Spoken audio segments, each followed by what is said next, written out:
With BSG making muzzle flash significantly better for unsuppressed weapons, most players think you can now safely forgo a suppressor on your builds. But unfortunately, not all unsuppressed combos have the new fix. So today we'll be looking into the different combinations across the calibers to see which ones you should be using to make the most of the new system. Alright, so first off, we're here in the shooting range. Now I do want to point out before we do all these tests, I'll show you some in an actual raid as well in offline mode, but in the shooting range, because of the way that the lighting is, the muzzle flash and the gas that comes out is actually the worst that it can be here, because you've got this light right above you that really highlights the smoke coming out. And I'm going to show you this one, which is a suppressed version, just so we have a benchmark as to how good it actually is when it's suppressed. So we're going to have a look at this. We're going to use the razor scope for all of them, because at least that keeps it consistent. So this is what it looks like at the moment with a suppressed weapon. There we are. So that's not too bad. Now, we've got a couple of different choices that we can make in terms of unsuppressed. So the best muzzle brake that we have right now is the CRD, the concussion reduction device. And this goes around this one here. So you've got the CQB muzzle brake, the fur friends, and the concussion reduction device around it. So this is the combination that you want for the minimum recoil, because this is minus 9% and minus 3.5%. So you get to minus 12.5%, which is less than any other suppressor and any other muzzle brake for 5.56. So we'll have a look at what that looks like, because you'll probably see very quickly why we probably shouldn't use this combination. As you can probably see, this is basically as bad as it always used to be. So these combinations you have to be a bit careful of, because they typically aren't any better. I'll also show you this one as well, which is the jailbreak. So this is the jailbreak connector piece, whatever you want to call it. This only goes onto the SAI 14.5 or the shorter one, the 10.5 inch handguards. And these ones also have not had the fix put in on them either. So let's just swap back over to that gun and see what that looks like. So also pretty bad. Interestingly, these days, the jailbreak is actually worse than the CRD for some reason. The jailbreak now only gives you half a point of extra recoil reduction, and this thing, which is the best sort of standalone that you can put in there, is only minus 11. So you only get to minus 11.5, whereas for the CQBs, you get to minus 12.5. So the jailbreak is basically pointless at this point, especially given that the handguards don't give you any extra recoil reduction like they used to. So the next best one then actually is the Ballistics. So if we take off the CRD from this weapon and we take the Ballistics out of our jailbreak version and just put it on as a standalone part, we will see what this one looks like. It should be a lot better. So this is really getting somewhere. This is quite close to our unsuppressed version, as you can see here. It really is not far off, so you can still keep sight picture the entire time while you are firing with this weapon, which is kind of cool.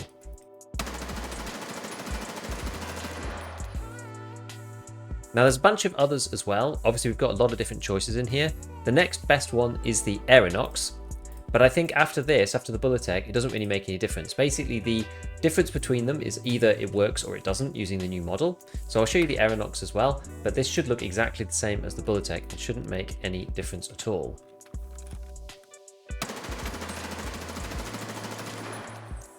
Which is still pretty decent. So if you do want to be going unsuppressed, then avoid the CRD and avoid the jailbreak, and instead just make sure that you're going for the standalone Ballistics. It's called the DGN 556.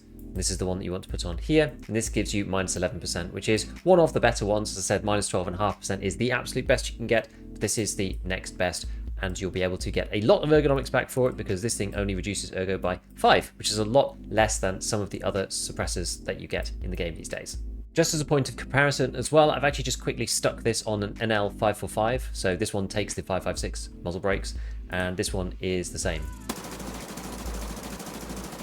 So you can see really bad muzzle flash with this guy as well. Before we continue, I'll be selecting 3 people to sit down with me for 30 minutes for free, looking at your YouTube channels and understanding where you can do better in 2026 and beyond. I'm pleased to say that my YouTube business is expanding, and I would love to get into some YouTube consultancy, and this is the very first step. So I've done a bit of this in the past with a few people here and there, but I want to really formalize the process and allow people to get access to my time and expertise, kind of in the same way as we do with EFT. I love being an educational creator, and YouTube for me is very similar actually in some ways to a video game. So you can imagine that same level of rigor and data and expertise as I show in my Tarkov videos if you're interested in growing a YouTube channel. The issue with getting advice for YouTube is that there is a lot of free material out there which isn't necessarily relevant to what you're doing and also quite hard to implement without something being tailored to you. You've also then got a lot of people who want to sell courses and do things that are kind of scammy. They're not necessarily running channels on their own, and it's very hard to figure out who to trust and who not to trust. And then at the top end, you've got people who really do know what they're doing, but they're multiple thousands of pounds per month, and they want you to invest, $10,000, $20,000 into your channel, which is just not feasible for most small and mid-sized creators.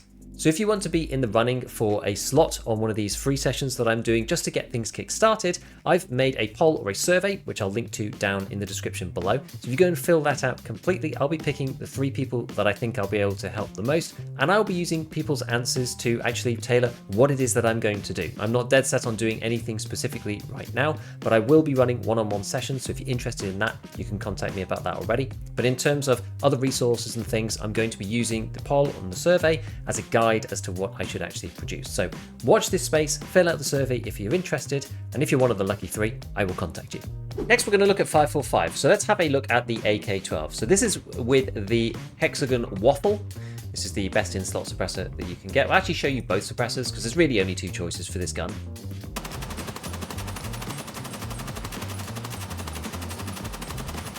So that's super nice, as you can see. This is the default suppressor. This is the regular AK-12 suppressor. This is the one that previously was the only one that you could put on this gun. We'll see that one too.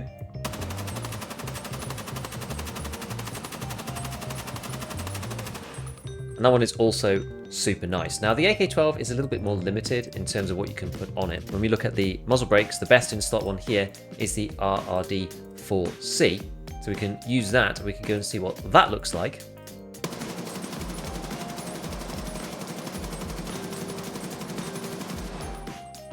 Well, it's actually not too bad, to be honest. You can still see pretty well over it. So let's go and check out the next one.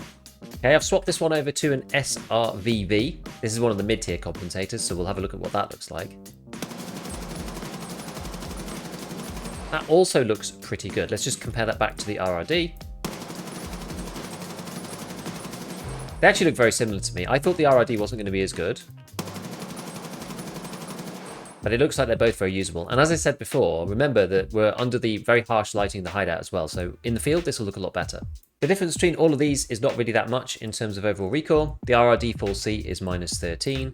The SRVV, which is the one that we just used on the other one, is -12.5. And looking through the list, I mean, the waffle is -13 as well. So there's not actually much difference. The big swing that you're going to get is about 20-ish ergo to go to one of these rather than to the suppressor. So it depends on whether you think that's worth it or not with the ADS speed, because you will get quite a lot more ADS speed at 70 than at 55. But at the end of the day, you might decide that it's not really worth forgoing the reduction in sound. And also, you are more visible as well while you're using an unsuppressed weapon. It is easier for somebody to find you and spot you, especially if you're in a dark area. Okay, next up we're going to look at 7.62, my favourite, the RD704. Now this comes with the interesting part, which is the BMD. So we've looked at the BMD in the past. This is the 3-part combination where you have the blast mitigation device A3 direct thread adapter, and then underneath that you actually have the 7.62 version of the Landtech Dragon, and you also have this thing as well, which is the blast mitigation device that goes around it. So let's have a look at this.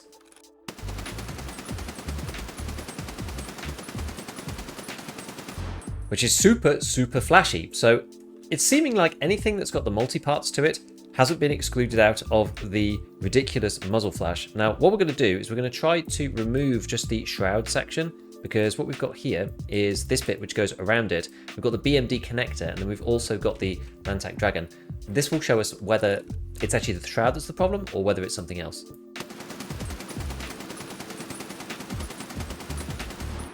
As you can see here, without the shroud, it is much, much better. So here we're forgoing 1% recoil and 4 ergonomics, which is actually not really very good, for the benefit of not having the muzzle flash anymore. As you can see, the BMD doesn't really do that much. It gives you -1% recoil, it actually gives you +4 ergonomics.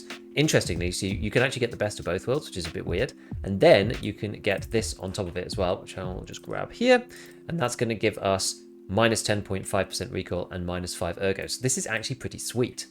That being said, it's still not quite as good as the best in slot, which is this one, the red brake. This is almost always the best now, with minus 12.5% recoil, which is really quite good. And if you want to swap over to that, you can see there you get 1 extra recoil reduction on here, because this combination, as we said, was 10.5 and 1, so it's 11.5 versus 12.5, so it's 1% extra recoil reduction. But I do think that this plus ergo is actually quite good. So this ergonomics is minus 6 for the red brake, but the BMD gives you 4 back because it's designed to offset the shroud. But if we don't use the shroud, then we end up offsetting most of this minus 5 from the Landtag Dragon. So our combination is actually only minus 1 ergo. You can see if I go to take it off, we only gain 1 ergonomics. Whereas if we're going to go to the red brake, we're actually going to lose 5 ergo, which is pretty interesting. So you can actually get a load more ergo by going for this combination rather than for the red brake. And you also don't get the muzzle flash. So we're going to use the red brake anyway. I'll show you what this looks like as well, just to see whether this one is also good or not, or whether it's more like the BMD. I have a feeling that this one is going to be decent.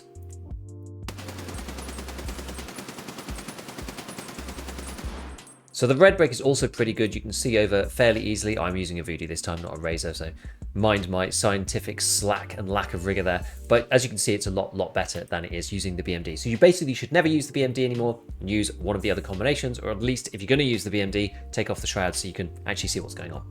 As a reminder, the good stuff for 7.62 is either very similar to the 5.45 stuff, or it's very similar to 7.62 by 51. So both the RD704 and the MDR share the fact that you can add the red brake on, so that's the same between the guns, and also with the BMD as well. So there's not actually anything different here. So what we're going to do, we're going to swap up to the next caliber, and we're going to look at the SVD directly.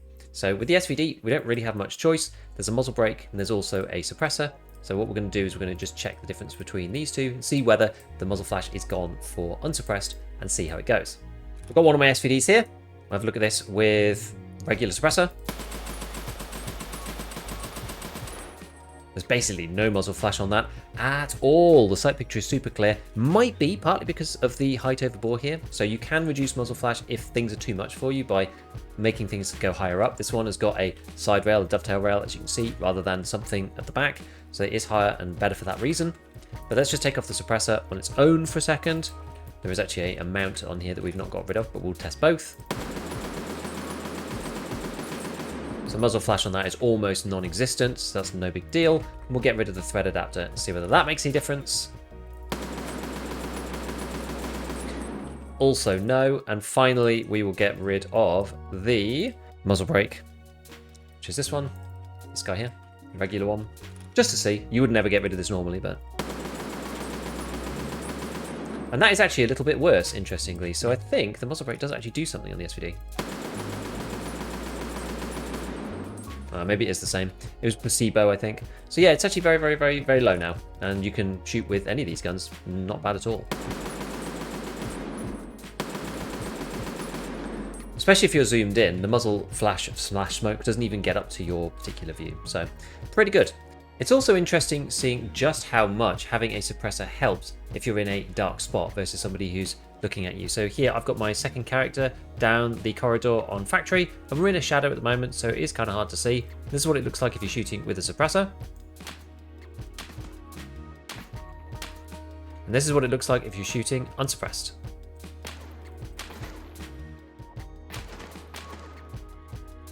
The difference is really night and day. With the suppressor, you just can't see the guy at all. There's really nothing that gives him away except for the actual bullets themselves bouncing off the inside of the wall.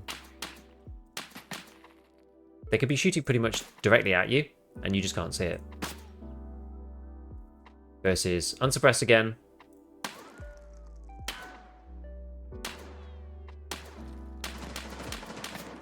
And it's really obvious. What this looks like from our perspective outside of the hideout, if we were shooting suppressed like this, and we are now shooting unsuppressed. This one is with the Aeronox. You can see it is still superior to be using a suppressor in most situations, but you might like the increase in ergonomics because it is quite a lot. I think I said before, it's about a 20 ergo swing, which does give you a faster ADS speed. So if you're primarily in CQB, then maybe you want to consider going unsuppressed, but for the most parts, I think you're going to want to stay suppressed just because of the other factors outside of just the ergo and slightly better muzzle flash despite the patch that BSG have put through.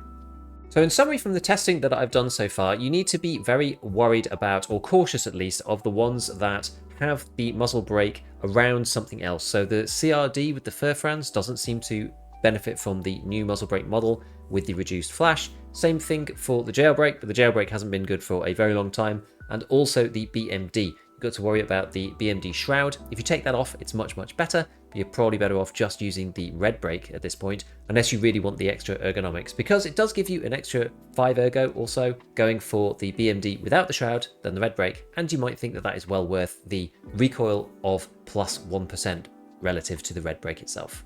So as usual, a big shout out to all my patrons, and as always, have fun in your raids.